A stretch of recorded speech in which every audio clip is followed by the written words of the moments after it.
조박사TV는 세종 임금의 형정을 탐구하는 채널입니다.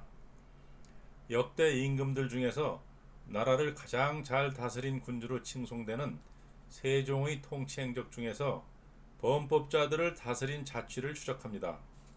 세종의 32년 통치 기록이 온전히 담긴 세종실록에서 범죄의 예방, 수사, 재판, 행형, 치안, 그리고 탄핵 등과 관련된 기사들을 추려서 면밀히 살핍니다.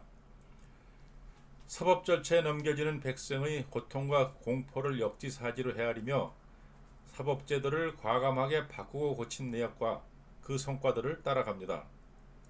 아울러서 당시의 사법 절차에 자생했던 고질적 병폐의 실상과 이에 대한 임금의 처방에 대해서도 살펴봅니다.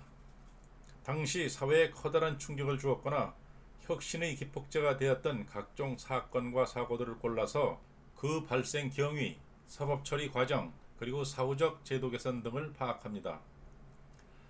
세종의 형정 행적을 제대로 이해하려면 반드시 두 가지 특이점을 유념할 필요가 있다고 봅니다. 하나는 세종이 뛰어난 유학자였다는 사실이고, 또 하나는 왕자 시절과 임금이 된 직후에 공권력의 공포를 몸소 체험했다는 사실입니다. 세종은 어릴 적부터 공자의 가르침이 담긴 유교 경전들을 열심히 읽었습니다. 그래서 임금이 되어 사법제도를 운영할 때도 공자의 가르침을 따르려고 애썼을 개연성이 매우 높습니다. 실록에 적힌 세종의 형정 행적을 추적하다 보면 세종이 논어 위정편에 적힌 공자의 가르침을 따르려고 하였음을 쉽게 주장할 수 있습니다. 논어에 따르면 공자는 이렇게 가르쳤습니다. 백성을 법으로 인도하고 형벌로 가지려니 하면 백성이 법망을 피하려고만 하고 부끄러움을 모르게 된다. 백성을 덕으로서 인도하고 예로서 가지려니 하면 부끄러움을 알게 되고 감화를 받을 것이다. 역시 공자의 가르침이 담긴 서경에서도 소중한 교훈들을 얻었을 것입니다.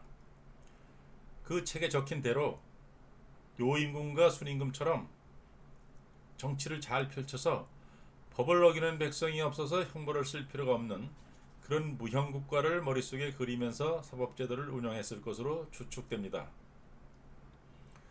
또 세종은 왕자 시절 임금이었던 부친이 외삼촌 4명을 불충으로 몰아서 냉혹하게 죽이는 것을 보았습니다.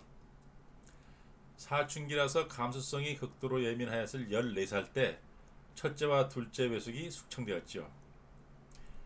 그리고 5년 뒤인 19살 때 셋째와 넷째 외숙이 또 제거되고 외가가 풍비박산하였으니 필시 외숙들을 무척 따랐을 조카로서 속으로 어떤 생각을 하였을까요?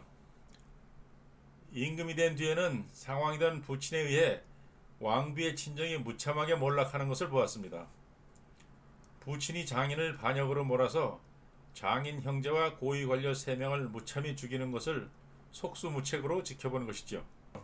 세종이 즉위한 직후부터 4개월 동안 각종 고문이 잔혹하게 반복되었으니 그것을 지켜보는 세종의 속마음은 어떠했을까요?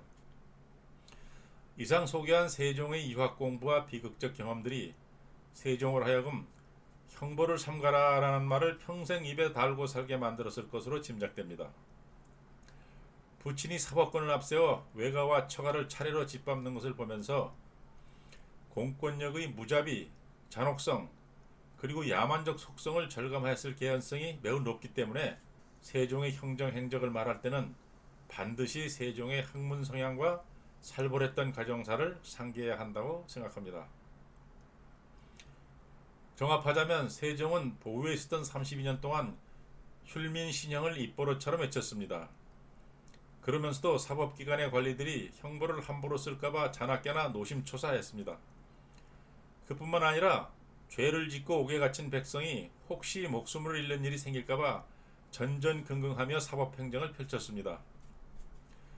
세종의 이와 같은 행적은 공자의 가르침을 통해 덕치와 예치의 중요성을 터득하고 청소년기에 충격적 사건들을 겪은 일과 밀접한 관련이 있다고 믿어 의심치 않습니다. 그것이 세종실록의 형정기사들을 대하는 저의 기본 관점이자 거의 확신 수준의 믿음입니다. 1450년 2월 17일에 세종이 숨을 거두자 닷새 뒤에 의정부가 명나라 황제에게 부고를 보내면서 세종의 32년 치적을 요약한 행장을 함께 들여보냅니다. 그 행장의 말미에 세종의 형정 행적이 간략하게 적혀 있는데 분량은 불과 몇 줄에 불과하지만 그 내용은 신선한 감동을 느끼게 합니다. 세종의 형정 행적에 관심이 있는 분은 그 내용을 꼭 한번 읽어보시기를 강력히 권합니다. 세종실록의 맨 마지막 날의 기사로 실려 있습니다. 감사합니다.